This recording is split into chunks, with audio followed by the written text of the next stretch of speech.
কৃষ্ণকথা চ্যানেলে আপনাদের সকলকে স্বাগত। শ্রাবণ মাস মানেই দেবাদিদেব মহাদেব অর্থাৎ শিবের আরাধনার মাস, শিবের ব্রতের মাস। শ্রাবণের প্রতি সোমবার করেই শিবলিঙ্গের পূজা করেন অনেকেই।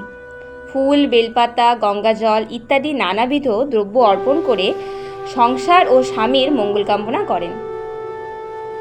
শিবের পূজা চলে শ্রাবণের পুরো সময় ধরে। দেবাদিদেব মহাদেব অর্থাৎ যিনি সমস্ত দেবতাদেরও দেব, সেই দেবাদিদেব মহাদেবের সেবায় সমস্ত মনস্কামনা পূর্ণ হয়, মনে আসে শান্তি ও বিশুদ্ধতা। শ্রাবণ মাসে শিবের পূজা হয় কেন এবং শ্রাবণ মাস শিবের কেন এত প্রিয়, সেটি জানব এই ভিডিওর মাধ্যমে। আপনারা এই ভিডিওটির মাধ্যমেই সমস্ত তথ্যটি জানতে পারবেন। ভিডিওর মূল পর্বে যাওয়ার আগে আপনাদের প্রত্যেকের কাছে একটি ছোট্ট অনুরোধ রইল।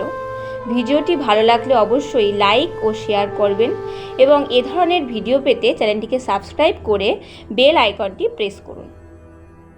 তো চলুন শুরু করা যাক আজকের বিষয়। সনাতন ধর্মের পৌরাণিক ঘটনাগুলির মধ্যে একটি অত্যন্ত গুরুত্বপূর্ণ ঘটনা হল সমুদ্র মন্থন। কথিত আছে সমুদ্র মন্থন এই শ্রাবণ মাসেই হয়েছিল। তবে সমুদ্র মন্থনে অনেক কিছুই উত্থিত হয়েছিল। অমৃতও উত্থিত হয়েছিল এবং আরও নানা দ্রব্য উত্থিত হয়েছিল, কিন্তু সর্বপ্রথম সমুদ্র মন্থনের মাধ্যমে উত্থিত বস্তুটি হল হলাহল বিষ, মানে হলাহল গরল। সেই হলাহল গরলের মাধ্যমে সমস্ত বিশ্ব ব্রহ্মাণ্ডেরই ক্ষতি সাধন সম্ভব ছিল। সমস্ত বিশ্ব ব্রহ্মাণ্ডকে রক্ষা করার জন্য দেবাদিদেব মহাদেব নিজের কণ্ঠে সেই মহাগরল অর্থাৎ হলাহল ধারণ করেন এবং নিজের কণ্ঠের রং সেই কারণে নীল হয়। তিনি নীলকণ্ঠ নামে পরিচিত হন। আসলে এই কারণগুলির জন্যই তিনি দেবাদিদেব। আরও কথিত আছে যে এই শ্রাবণ মাসে মহাদেব মর্তলোকে নিজের শ্বশুর বাড়িতে আসেন।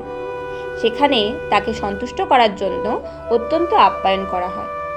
তাকে দুধ, ঘি, দই, মধু ইত্যাদি নানাবিধ দ্রব্য দিয়ে অভিষিক্ত করা হয়। যেহেতু শিব তার নিজের শ্বশুর বাড়িতে অর্থাৎ মর্তলোকে আসেন, তাই ভক্তদের অনেকের সমীপে চলে আসেন তিনি, মানে অনেকটা কাছাকাছি চলে আসেন। তাই সবাই এই সময়টা দেবাদিদেব মহাদেবের আরাধনা করেন, তিনি পূজিত হয় এই সময়। এছাড়া আরও বলা হয় যে শিব মানে সৃষ্টি, সুন্দর এবং সত্যের প্রতীক। শ্রাবণ মাসে উর্বর হয়ে ওঠে জমি, চারিদিকে বীজ বপনের কাজ শুরু হয়, চারিদিকে সৃষ্টির সূচনা হয় এই সময়।